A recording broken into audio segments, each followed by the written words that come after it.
အမပမာလဲဆိုတော့အခုကမှုတုံတူမှာပါ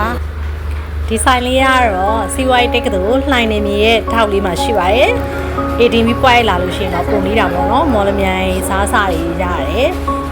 သူ့ရဲ့မိုဟင်္ဂါပေါ့မော်လမြိုင်မိုဟင်္ဂါလေးဆိုလို့ရှိရင်လည်းကောင်းတယ်ပေါ့နော်ပြီးတဲ့ခါကျလို့ရှိရင်အကျော်စုံလေးလည်းရတယ်လို့မော်လမြိုင်တုတ်ဆိုရင်လည်းသူကချက်ပွင့်လေးနဲ့တုတ်တာလေးပေါ့နော်ဒါကတော့မိုဟင်္ဂါလေးပါမိုဟင်္ဂါကိုမှသူကဟင်းရည်တီးတန့်ပေးတယ်ပြီးလို့ရှိရင်ဒီတွဲစားမဲ့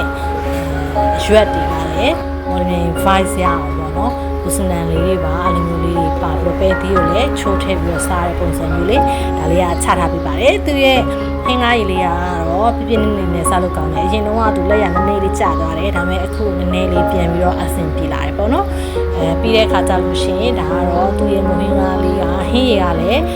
မုတ်တပွဲထက်ပို့ပြီးတော့မှပိုတသားလေးပါတယ်ပေါ့နော်ပွဲတော့2500ပါဒါကတော့အကျော်စုံလေးတွေပါအကျော်စုံလေးတွေကတော့တော်တော်စုံစုံလေးရှိပါတယ်အချင်းကတော့မော်လမြိုင်ချင်းလေးလို့